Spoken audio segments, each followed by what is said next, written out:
Vous prenez un petit déjeuner sain. Céréales complètes, fruits, faibles en gras, peut-être même recommandés par les médecins. Et pourtant, le reste de votre journée vous semble étrangement déséquilibré. Vous avez de nouveau faim trop tôt. Votre énergie s'effondre en fin de matinée.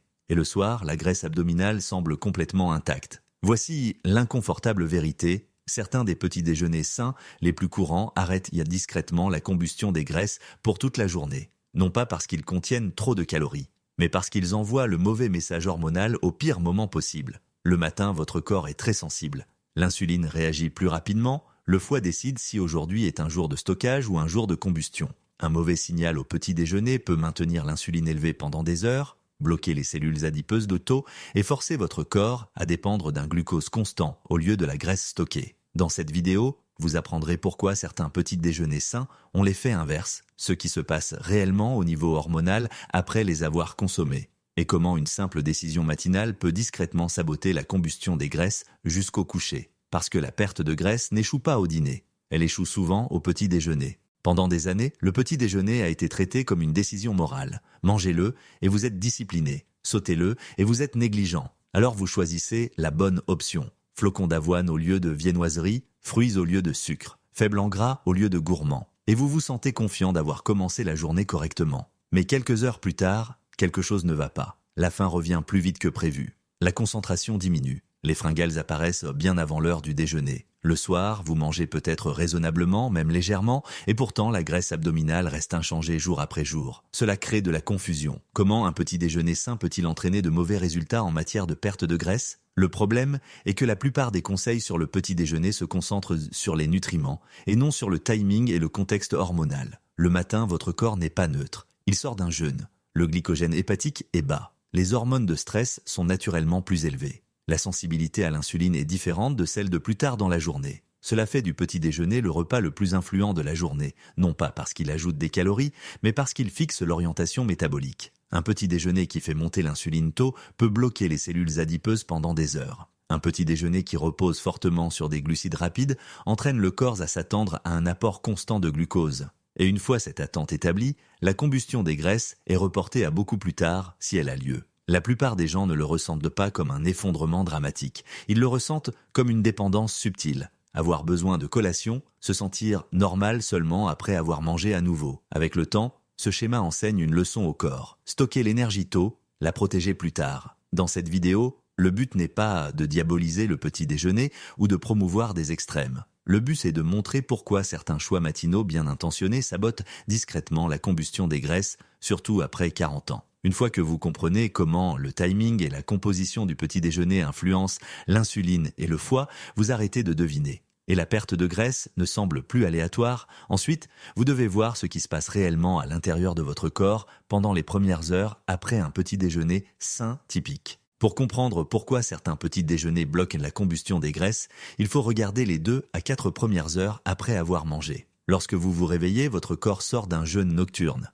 Le glycogène hépatique est partiellement épuisé. L'insuline est basse. Les hormones de stress comme le cortisol sont naturellement plus élevées pour vous aider à vous réveiller et à mobiliser de l'énergie. C'est une fenêtre sensible. Imaginez maintenant un petit déjeuner sain courant, flocons d'avoine avec des fruits, du pain complet avec du miel, un smoothie ou du yaourt faible en gras. Sur le papier, cela semble parfait. À l'intérieur du corps, il se passe autre chose. Les glucides rapides sont absorbés rapidement. La glycémie monte vite. L'insuline réagit agressivement car le corps est préparé à gérer l'énergie entrante après un jeûne. Le message de l'insuline est clair, stockez l'énergie maintenant. Les cellules adipeuses réagissent immédiatement. Elles se ferment. La combustion des graisses s'interrompt avant même de commencer. En même temps, le foie passe de la libération de l'énergie stockée à la gestion du glucose entrant. Tout excès est converti en glycogène ou en graisse. La graisse viscérale, qui est très sensible à l'insuline, reçoit un fort signal de stockage tôt dans la journée. Cela crée une réaction en chaîne. Parce que l'insuline monte rapidement, elle chute aussi rapidement. La glycémie baisse,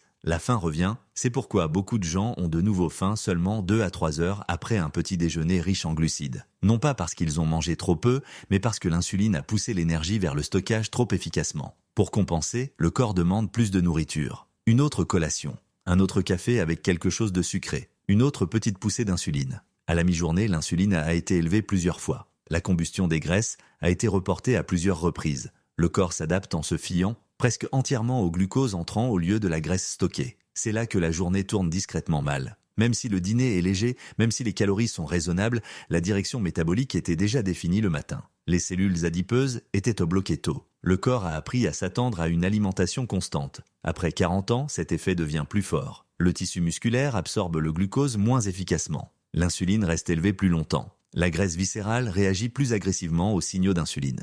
Les hormones de stress amplifient l'ensemble du processus. Le résultat n'est pas une prise de poids immédiate, c'est une dépendance métabolique. La combustion des graisses ne s'arrête pas pour toujours. Elle est simplement retardée jusqu'en fin de soirée ou la nuit, lorsque la plupart des gens sont fatigués, stressés et hormonalement moins flexibles. C'est pourquoi la perte de graisse semble souvent incohérente.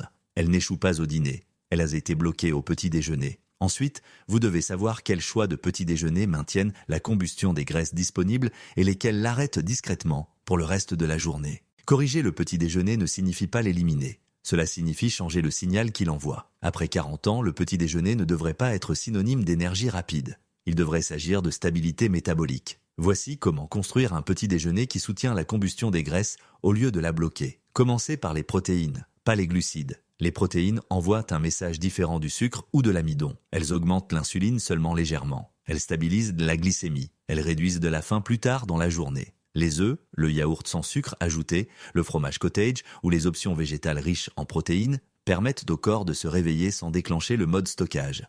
Retardez les glucides au lieu de les supprimer. Les glucides ne sont pas l'ennemi. Le timing l'est. En retardant les glucides à des repas ultérieurs, la sensibilité à l'insuline s'améliore naturellement. Lorsque les glucides sont consommés plus tard, ils sont plus susceptibles d'être utilisés au lieu d'être stockés. Cet ajustement unique réduit souvent les fringales et les baisses d'énergie de l'après-midi. Évitez les calories liquides le matin, les smoothies, les jus de fruits et les boissons sucrées apportent du sucre trop rapidement. Même s'ils contiennent des ingrédients sains, leur absorption rapide submerge le contrôle de l'insuline et le foie tôt dans la journée. Les aliments solides ralentissent la digestion et adoucissent les réponses hormonales. Incluez des graisses pour le calme hormonal. Les graisses saines ralentissent la digestion et signalent la sécurité. Elles préviennent les pics d'insuline rapides et maintiennent l'énergie stable. Cela réduit le besoin de collation constante et maintient les cellules adipeuses ouvertes plus longtemps. Écoutez la vraie faim, pas l'habitude. Si vous n'avez pas faim le matin, forcer le petit déjeuner peut avoir l'effet inverse. Certains corps bénéficient d'un premier repas retardé, d'autres non. La clé est la cohérence et le calme, pas des règles rigides. Un petit déjeuner qui soutient la combustion des graisses est stable, pas excitant. Il ne crée pas de précipitation ni d'effondrement. Lorsque le signal matinal est correct, le reste de la journée devient plus facile. Changer de petit déjeuner ne fera pas fondre la graisse abdominale du jour au lendemain. Ce qu'il fait, c'est restaurer la flexibilité métabolique. La faim devient prévisible, l'énergie se stabilise, l'exposition à l'insuline diminue. Si vous avez du diabète, les réponses glycémiques doivent être surveillées attentivement lors du changement de composition du petit déjeuner. Ne remplacez pas le sucre par des édulcorants artificiels. Ils maintiennent les fringales actives et perturbent la signalisation de l'insuline chez de nombreuses personnes. Plus important encore, évitez les extrêmes. Sauter le petit déjeuner en période de stress élevé augmente souvent le cortisol et bloque la combustion des graisses. Le petit déjeuner devrait réduire le stress, pas l'augmenter. Un petit déjeuner sain n'est pas défini par des étiquettes. Il est défini par le signal qu'il envoie. Lorsque le petit déjeuner dit à votre corps que l'énergie est stable, les cellules adipeuses restent ouvertes. Lorsqu'il signale l'urgence et le stockage, la combustion des graisses est reportée de plusieurs heures. La perte de graisse n'échoue pas parce que vous mangez trop. Elle échoue souvent parce que le mauvais message est envoyé trop tôt. Si cette vidéo vous a aidé à repenser le petit déjeuner, partagez votre expérience dans les commentaires. À quoi ressemble votre repas du matin maintenant? Abonnez-vous pour des explications basées sur la science, sans battage médiatique. Et dans la prochaine vidéo, vous apprendrez pourquoi manger moins peut parfois rendre la perte de graisse plus lente et non plus rapide. Votre métabolisme n'est pas fragile, il réagit simplement aux signaux que vous lui donnez.